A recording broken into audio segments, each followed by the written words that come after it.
નમસ્તે મિત્રો, એજ્યુ સફર તરફથી હું અપર્ણાબેન કુમાર આપનું સ્વાગત કરું છું. મિત્રો, આગળના વિડીયોમાં આપણે નામ અર્થાત સંજ્ઞા એટલે શું અને તેના વિવિધ પ્રકારોની ચર્ચા કરી. આજે આપણે વિકારી પદો અને અવિકારી પદો એટલે શું તેની ચર્ચા કરવાના છીએ. તો એ પહેલાં તો પદ એટલે શું? જ્યારે કોઈ શબ્દ સ્વતંત્ર રીતે ઉચ્ચારાતો હોય, એકલો હોય, ત્યારે એને શબ્દ કહેવામાં આવે છે. પણ એનો એ શબ્દ જ્યારે વાક્યની અંદર વપરાય ત્યારે સામાન્ય રીતે એને પદ કહેવામાં આવે છે. તો પદ એટલે શું? સામાન્ય રીતે વાક્યમાં વપરાતા શબ્દને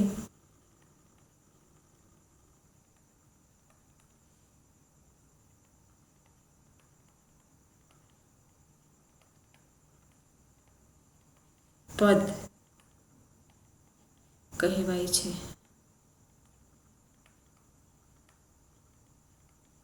વાક્યમાં વપરાતા શબ્દને, દાખલા તરીકે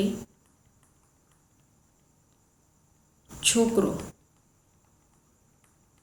એ એક શબ્દ છે, પરંતુ આનો આ શબ્દ છે એ જ્યારે વાક્યની અંદર આપણે વાપરીએ છીએ ત્યારે એ પદ બની જાય છે. જેમ કે આ છોકરું ખૂબ હોશિયાર છે.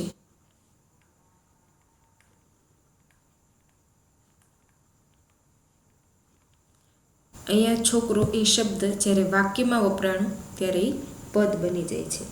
વ્યાકરણની દ્રષ્ટિએ પદના મુખ્ય બે પ્રકારો છે, વિકારી પદ અને અવિકારી પદ. તો વિકારી પદો એટલે શું? વિકાર શબ્દ એટલે ખ્યાલ આવશે કે કંઈક એમાં ફેરફાર થયેલો હોય છે. તો વિકાર એટલે મૂળ સ્થિતિમાં થયેલો ફેરફાર.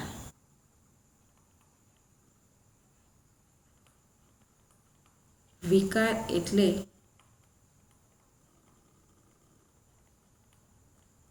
મૂળ સ્થિતિમાં થયેલો ફેરફાર.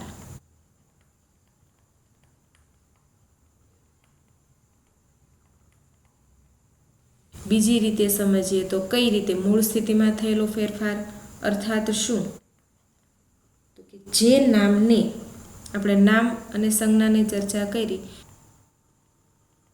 જે નામને લિંગ કે વચનનો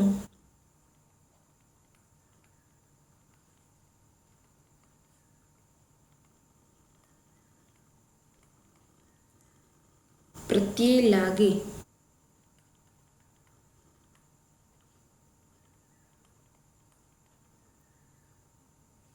તેને વિકારી નામ કે સંજ્ઞા કહેવાય છે.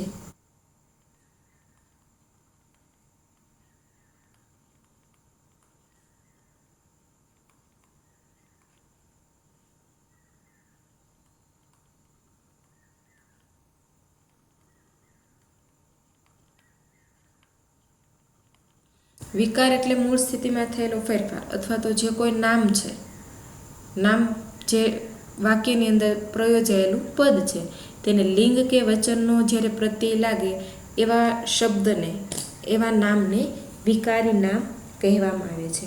આપણે ઉદાહરણ જોઈએ એટલે ખ્યાલ આવે. દાખલા તરીકે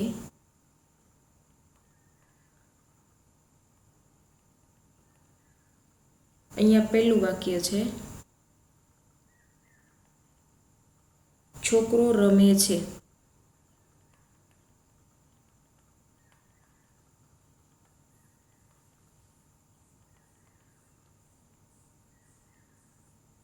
છોકરાઓ રમે છે.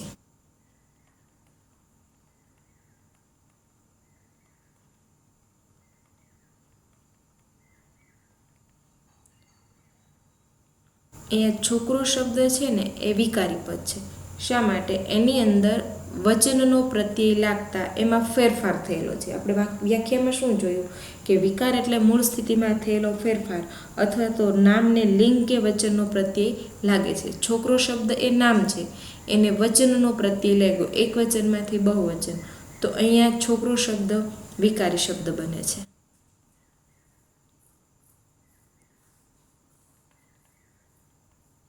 વાછડું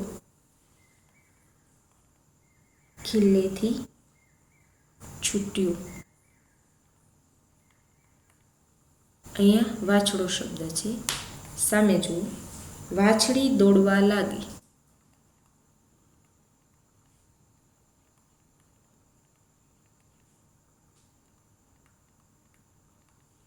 અહીંયા મૂળ શબ્દને લિંગનો પ્રત્યય લાગ્યો છે.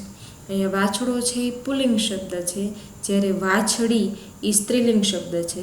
તો લિંગનો પ્રત્યય લાગવાથી મૂળ શબ્દમાં ફેરફાર થયેલો છે, એટલા માટે એ વિકારી પદ બને છે. તૂટેલો કપ પડ્યો.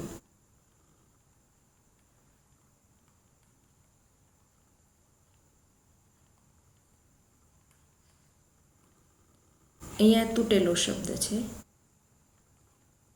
તૂટેલી ડાળી પડી.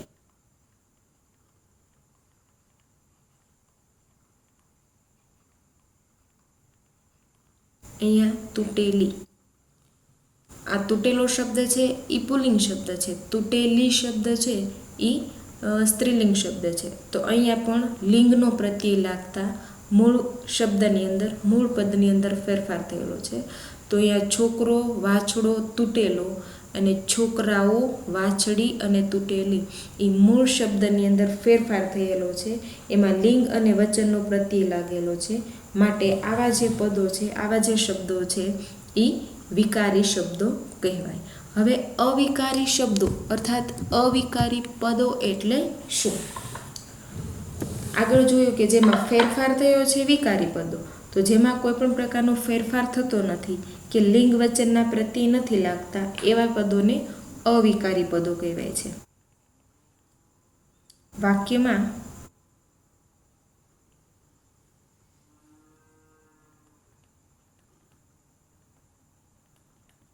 જે પદોમાં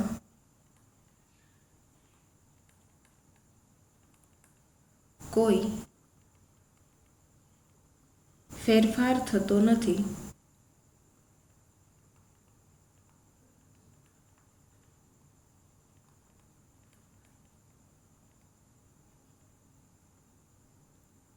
અને જેમના તેમ રહે છે,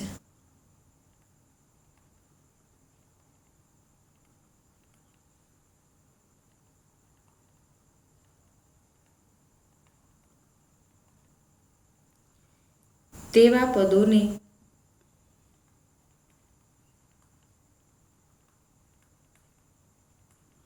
અવિકારી પદો કહેવામાં આવે છે.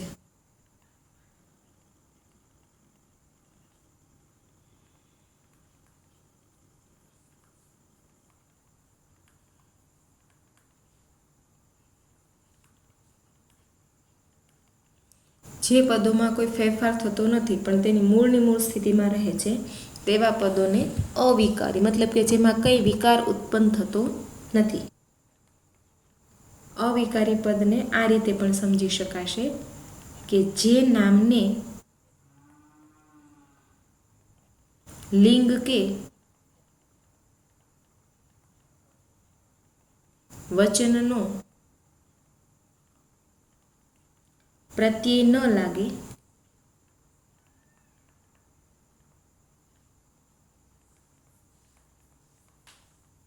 તેને અવિકારી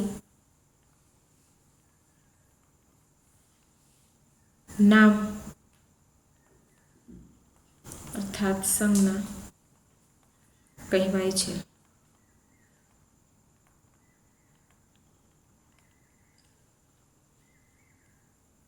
આ વસ્તુને સમજવા માટે આપણે ઉદાહરણ જોઈએ. દાખલા તરીકે, ખરાબ છોકરાઓ ગાળો બોલે છે.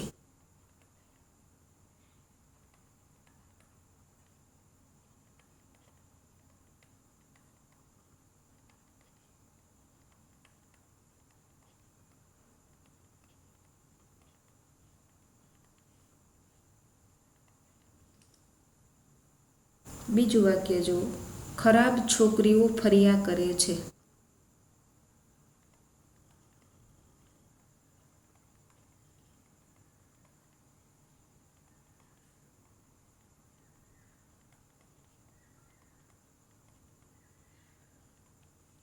અહીંયા છોકરાઓ પુલ્લિંગ શબ્દ છે, છોકરીઓ સ્ત્રીલિંગ શબ્દ છે, પરંતુ આ ખરાબ શબ્દ છે એને આ લિંગનો પ્રત્યય લાગ્યો નથી, લિંગની અસર થઈ નથી, એટલા માટે આ જે ખરાબ શબ્દ છે એ અવિકારી શબ્દ છે. તો આ બંને વાક્ય જોતા ખ્યાલ આવે છે કે અવિકારી શબ્દ એટલે શું. બીજું ઉદાહરણ જુઓ. અપંગ પુરુષ મરી ગયો.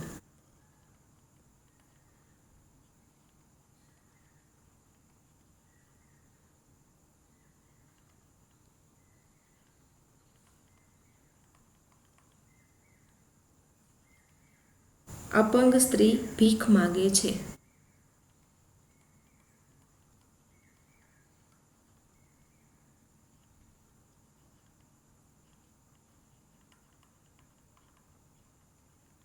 અહીંયા અપંગ શબ્દ છે એ અવિકારી શબ્દ છે. શા માટે?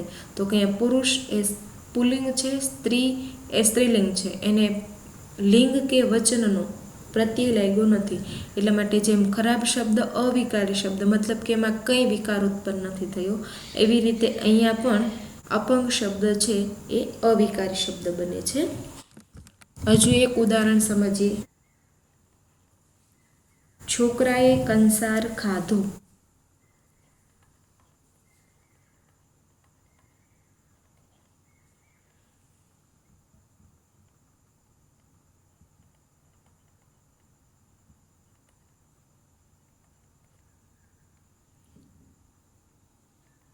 છોકરીએ કંસાર ખાધો.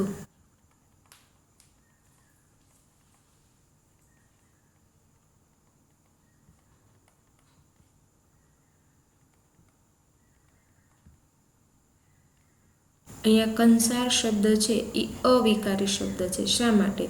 કેમ કે છોકરા અને છોકરી અહીંયા લિંગ અલગ અલગ હોવા છતાં, સ્ત્રીલિંગ અને પુલ્લિંગ અલગ શબ્દ છે, છતાં કંસાર શબ્દની અંદર કંઈ વિકાર ઉત્પન્ન થયો નથી, કંઈ ફેરફાર થયો નથી, એટલા માટે આ શબ્દ છે એ અવિકારી શબ્દ છે. આમ વિકારી પદ એટલે કે જેની મૂળ સ્થિતિમાં ફેરફાર થાય છે લિંગ અને વચનનો પ્રત્યય લાગવાથી, જ્યારે અવિકારી પદ એટલે એની મૂળ સ્થિતિમાં લિંગ કે વચનના કોઈ પણ પ્રકારનો ફેરફાર થતો નથી, એવા પદોને અવિકારી પદો કહેવાય છે. તો મિત્રો, અહીંયા વિકારી પદ અને અવિકારી પદ એટલે શું એનો ખ્યાલ આપણે સ્પષ્ટ કર્યો. મિત્રો, જો આ વિડીયો તમને ગમ્યો હોય તો જરૂર લાઈક કરો અને તમારા મિત્રોને પણ શેર કરો. તેમજ જો તમે અમારી એજ્યુસફરની યુટ્યુબ ચેનલ સબસ્ક્રાઈબ ન કરી હોય તો સબસ્ક્રાઈબ બટન પર જઈને ક્લિક કરીને અમારી ચેનલ સબસ્ક્રાઈબ કરો, જેથી તમને એજ્યુસફર તરફથી દરરોજના નવા અપડેટ મળતા રહેશે. આ વિડીયો જોવા બદલ આપનો ખૂબ ખૂબ આભાર.